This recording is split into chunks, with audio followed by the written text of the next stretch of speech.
All of you, how are you? Hope you all are fine. Today our topic is Staffing chapter unit 6.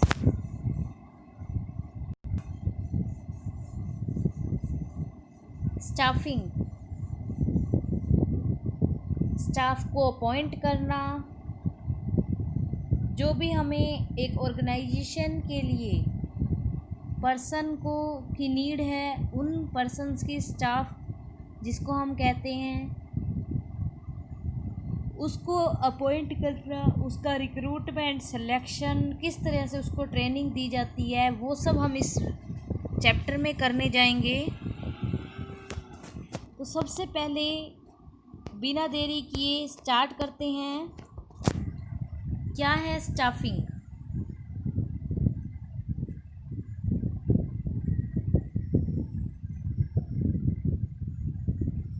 Planning और organising के बाद हमारा जो third function है staffing, एक important function है जिसके बिना किसी भी ऑर्गेनाइजेशन में काम नहीं चल सकता। Our assets walk out of the door each evening, we have to make sure that they come back the next morning. Narayana Murthy ने बोला है, जो कि इन्फोसिस के चेयरमैन हैं एमरिटस, जिन्होंने ये बोला है कि हमारी एसेट्स मतलब कि जो हमारा स्टाफ है वो रोज़ शाम को जाता है और अगले दिन सुबह फिर वापस आता है। उसको अपनी एसेट्स बताया है, मींस एक हमारी ऐसी संपत्तियां, हमारी ऐसी प्रॉपर्टी जिसके बिना हमारा ऑर्गेनाइजेशन जो है रन करने का सोच भी नहीं सकता।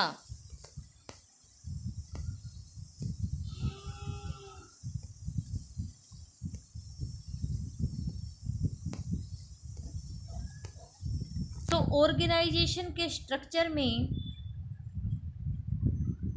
जो क्रिएटेड अचीव करता है ऑब्जेक्टिव एक एंटरप्राइज के, while those post come alive and gate activated by staffing. तो वो सारा कुछ जो भी उसमें जान भरी जाती है, जो भी कुछ किया जाता है, वो स्टाफिंग के द्वारा होता है। In other words, all the post created in the organisation are meaningless unless they are staffed by competent individuals. अगर उसका स्टाफ योग्य नहीं होता है तो उस ऑर्गेनाइजेशन का कोई मीनिंग नहीं रह जाता है, वो कुछ भी नहीं कर सकती है। This function of management is more important than all the other function because any mistake committed in planning and organising may not be as harmful as the mistake committed in staffing. A single wrong appointment can vitiate the whole atmosphere in the enterprise.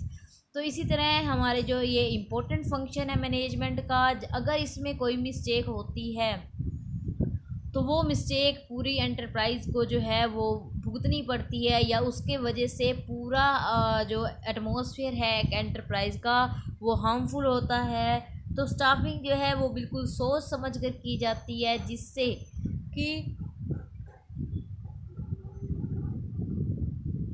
हमारा organisation अच्छे से run कर पाए। अगर हम बात करें कि प्लानिंग और अगर ऑर्गेनाइजिंग में कोई मिस्टेक हुई भी हो लेकिन स्टाफ अच्छा हो तो वो सारी मिस्टेक्स को कवर कर लेता है, वो सुधार लेता है, वो रिफॉर्म कर देता है। तो अब बात आती है स्टाफिंग की। It refer to filling and keeping filled the post with people.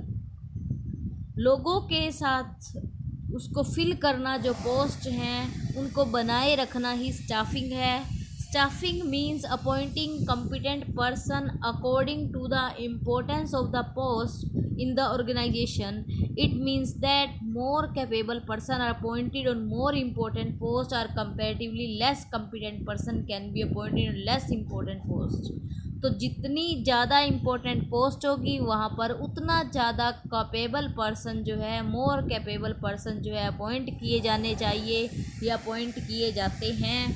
और जो लेस कॉम्पिटेंट पर्सन जो है वो लेस इम्पोर्टेंट पोस्ट पर जो है लगाए जाते हैं।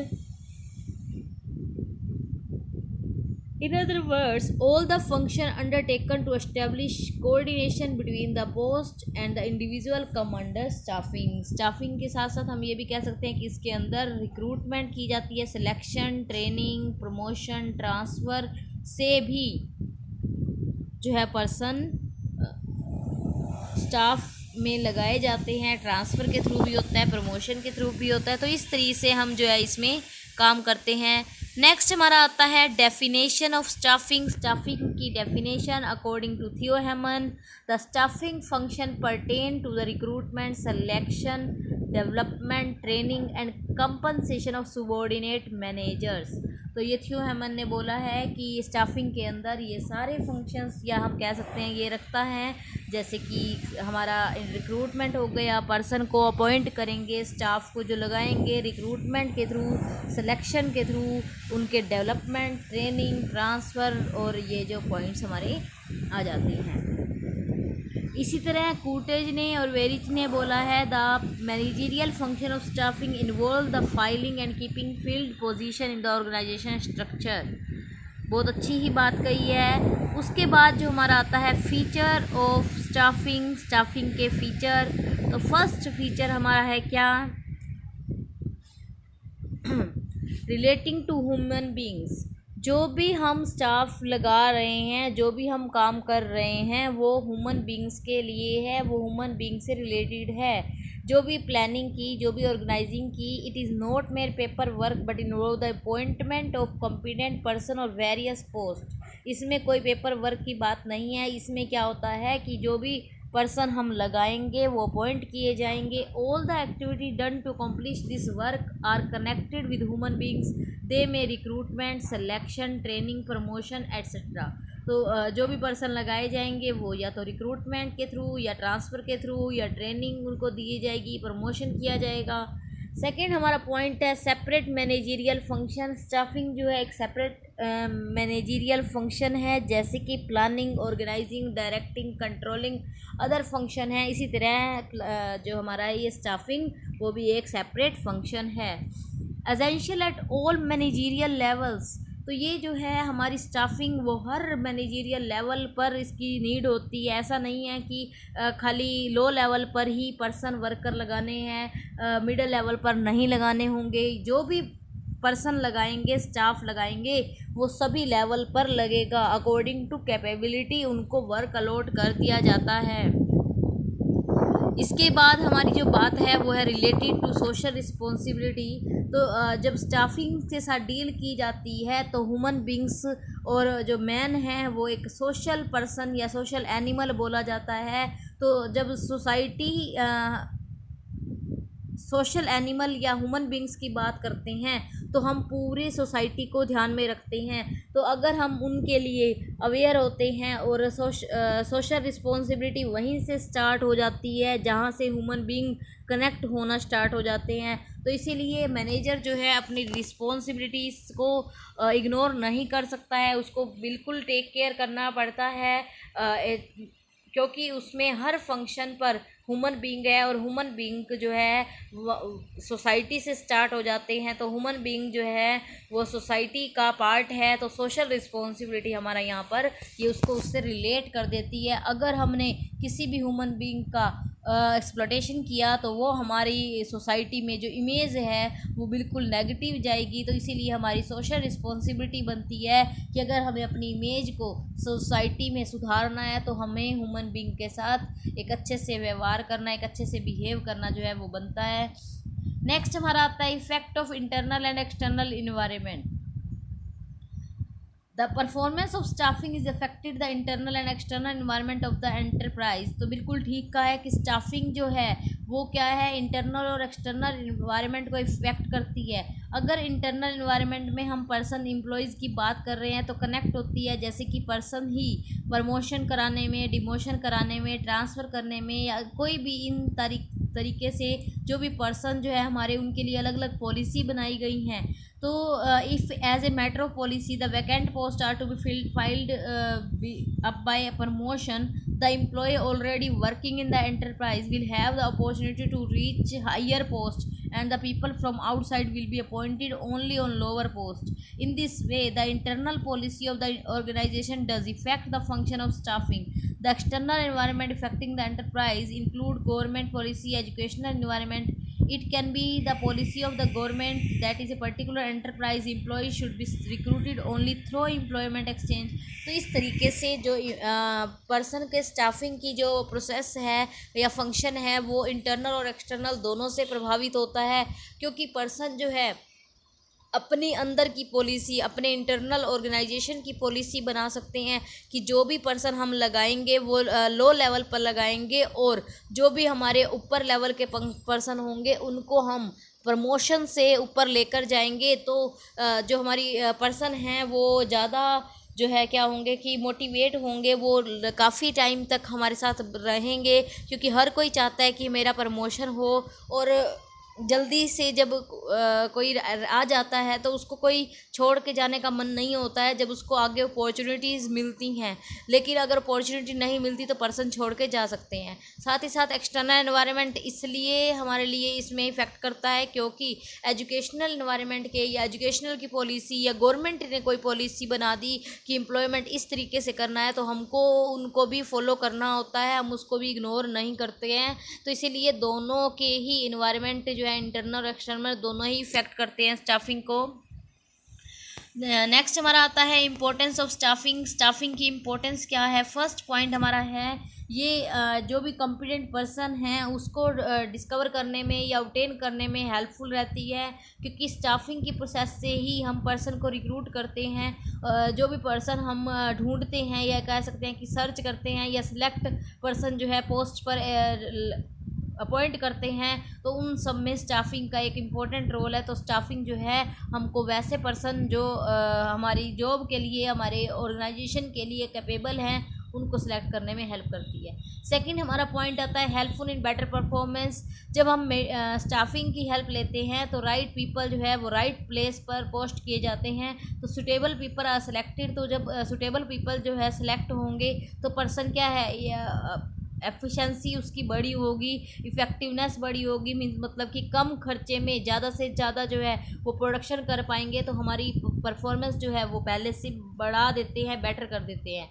थर्ड पॉइंट हमारा आता है helpful in continuous survival and growth of the enterprise. अगर कोई एंटरप्राइज अपनी ग्रोथ चाहता है, सर्वाइव करना चाहता है, लॉन्ग टाइम तक रन करना चाहता है बिजनेस को, तो उसको चाहिए कि वो अच्छे उसके एम्प्लॉयज़ हों, अच्छे पर्सन हों, अच्छी जो स्टाफ हो। अगर अच्छा स्टाफ होगा तो वो स्मूथली रन कर पाएगा, क्योंकि कोई भी प्रॉब्लम्स आएंगी तो उसको वो स्टाफ ही उसकी प्रॉब्लम्स को सॉल्व कर देते हैं, तो जिससे वो अच्छे से रन कर पाएंगे और सर्वाइव जो है लॉन्ग टाइम तक कर पाते हैं।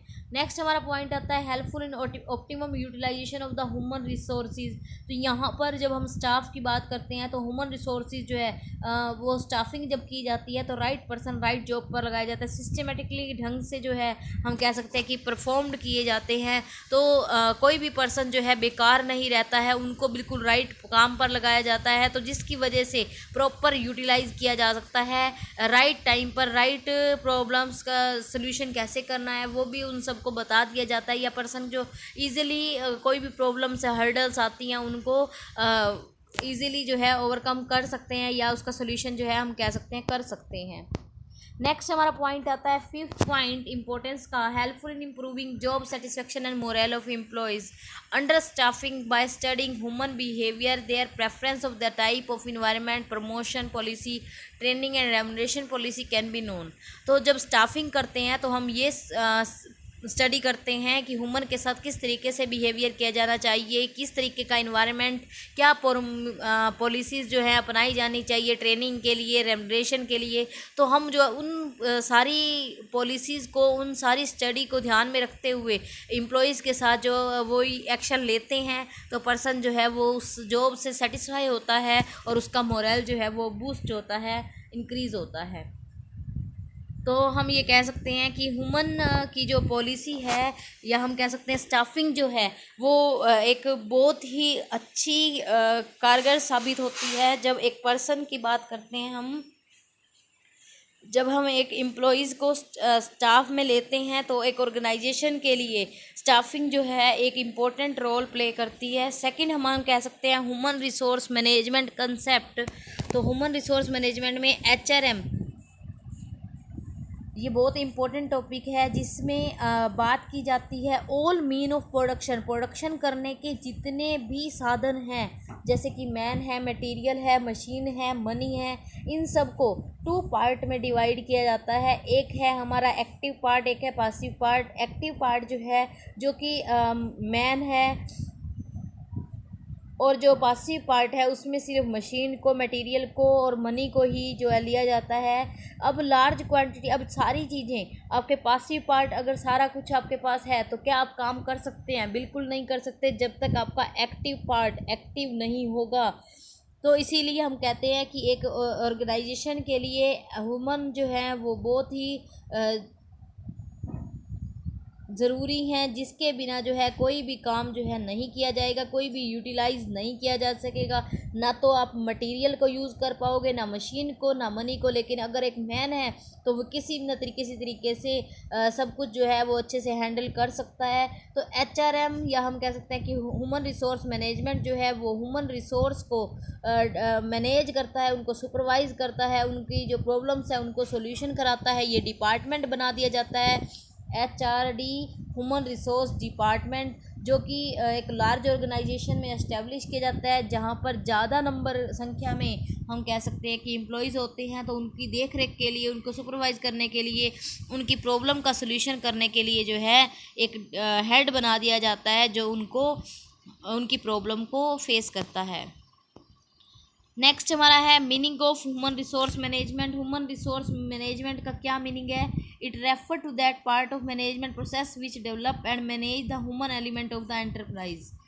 ये एक पार्ट है मैनेजमेंट की प्रोसेस का, जिसमें डेवलप किए जाते हैं या मैनेज किए जाते हैं होल एंटरप्राइज के ह्यूमंस को। तो ह्यूमन रिसोर्स मैनेजमेंट जो है एक ब्रांच है मैनेजमेंट की, मींस जिसमें रिक्रूटमेंट, सिलेक्शन, डेवलपमेंट, ये सारे काम ह्यूमन से रिलेटेड जो काम हैं वो सारे यहाँ किए जाते हैं। Every employee make his maximum contribution to achievement of business goals. तो बिजनेस के जो गोल्स हैं उसको अचीव करने में हर पर्सन जो है वो अपना योगदान देता है। डेफिनेशन क्या है according to French Wendell? Human resource management is the recruitment, selection, development, utilisation, compensation, motivation of human resource of the organisation. Human resources के लिए जो भी मैनेज करना पड़ता है, चाहे वो recruitment, selection, promotion, development, compensation, motivation, किसी की बात हो, वो सारा कुछ इसमें किया जाता है। अब बात आती है इवोल्यूशन ऑफ HRM। HRM क्या है? एक है लेबर वेलफेयर स्टेज का, एक है पर्सनल मैनेजमेंट स्टेज, और थर्ड वन हमारी है HRM स्टेज। तो यहाँ आप देख सकते हैं लेबर वेलफेयर स्टेज जो है वो क्या करती है, लेबर का वेलफेयर जो लो लेवल पर पर्सन है, या हम कह सकते हैं कि उनके लिए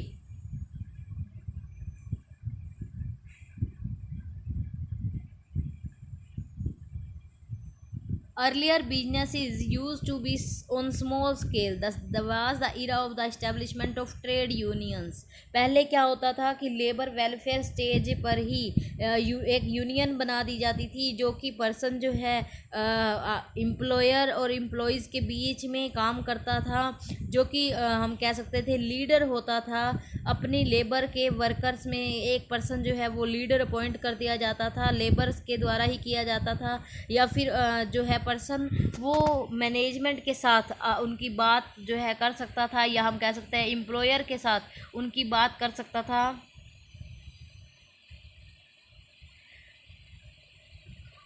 तो ये जो था, आपने अगर वो लाडला मूवी में देखा हो तो अनिल कपूर जो है वो इसमें अपॉइंट किया गया था एक लीडर के वे में। लेबर में से कोई भी पर्सन जो है वो लेबर यूनियन का हेड बना दिया गया था, ट्रेड यूनियन का।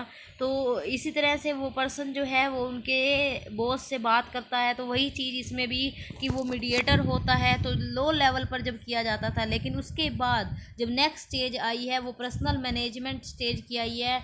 जब पर्सनल मैनेजमेंट स्टेज है उसमें क्या है, with the expansion of business, factory system came into existence. Many people start getting employment under one roof. As a result, the need for a person was felt whose job was to make employee available for a company to approach. Earlier personal officer and the later personal manager were appointed. तो इस तरीके से जो है manager appoint किया गया और वही ही क्या करता था, रिक्रूट कर देता, सेलेक्ट कर देता था पर्सन को, एम्प्लॉयज़ को लगा भी लेता था। उसके बाद जो है वो थर्ड स्टेज हमारी आई है क्या, HRM स्टेज, जो कि अब चल रही है। Expanded and simultaneously the technology was developing at a fast place. In this situation the need was felt the training and development of the employees. पहले सिर्फ पर्सन को लगाया जाता था, सेलेक्ट किया जाता था, लेकिन अब उनको किस तरीके से ट्रेन करना है, किस तरीके से उनका डेवलपमेंट करना है, उसकी भी नीड होती है। तो एक ऑर्गेनाइजेशन में इस सब के लिए जो है एक पूरा डिपार्टमेंट बनाया गया है, जो कि HR ह्यूमन रिसोर्स डिपार्टमेंट के नाम से जानता है, और उसका मैनेजर ह्यूमन रिसोर्स मैनेजर के नाम से, जो कि आइडियोलॉजी करता है पर्सनल मैनेजर को किस तरीके से रिप्लेस करना है, किस तरीके से उनको ट्रेंड करना है, डेवलप करना है, उन सारे कामों को करता है। उसके बाद जो हमारी बात है वो क्या है, staffing as a part of human resource management. Staffing जो है किस तरीके से एक पार्ट है ह्यूमन रिसोर्स मैनेजमेंट का। तो ह्यूमन रिसोर्स मैनेजमेंट जो एक वाइडर टर्म है as compare to staffing. It include staffing, record keeping, personnel policies formulation, conducting personnel research, providing expert services. अब देखो जब स्टाफिंग है उसमें तो सिर्फ पर्सन को अपॉइंट करने से रिलेटेड या पॉलिसी बनाने से रिलेटेड बात है कि किस तरीके से पर्सन को अपॉइंट करना है, लेकिन ह्यूमन रिसोर्स मैनेजमेंट जो है उसमें पर्सन को किस तरीके से रखना है, किस तरीके से उनकी उसके वेलफेयर के लिए काम करना है, किस तरीके से उसको जो है सैलरी दी जाएगी, उससे रिलेटेड काम करना है, उसकी जॉब को किस तरीके से इवेल्युएट किया जाएगा। साथ ही साथ हम ये कह सकते हैं कि पर्सन के वेलफेयर के लिए, उसकी शिकायतों का समाधान करने के लिए, सारी प्रॉब्लम्स को दूर करने के लिए जो है वो HR मैनेजमेंट बनाया गया है।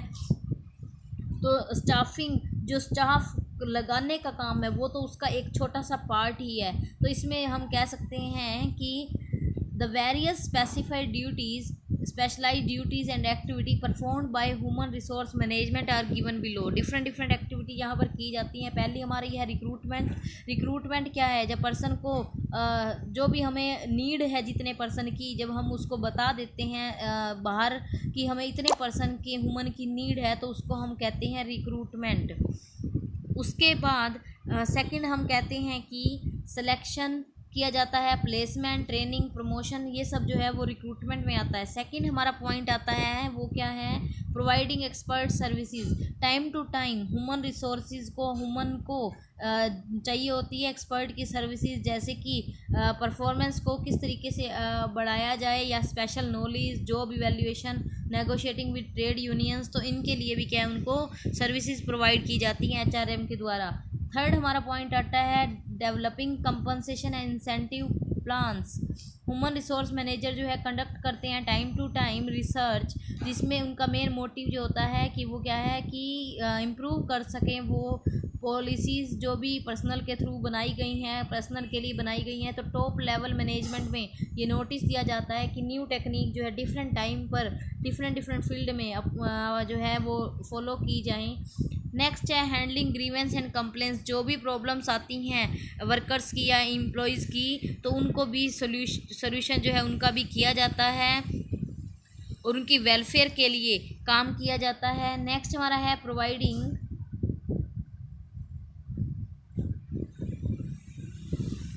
Providing for social security and welfare. तो यहाँ पर सोशल सिक्योरिटी, जो पर्सन है उनको ये डर होता है कि उनकी कभी भी जॉब जा सकती है, तो इससे बचाने के लिए भी क्या है, अलग अलग काम किए जाते हैं, अलग अलग पॉलिसी जो है फॉलो करवाई जाती हैं, जिसमें पॉलिसी फॉर्मुलेट की जाती हैं, जिससे पर्सन जो है वो अपने आप को उसका पार्ट समझे, उसकी सिक्योरिटी रहे, वो वेलफेयर उसका होता रहे।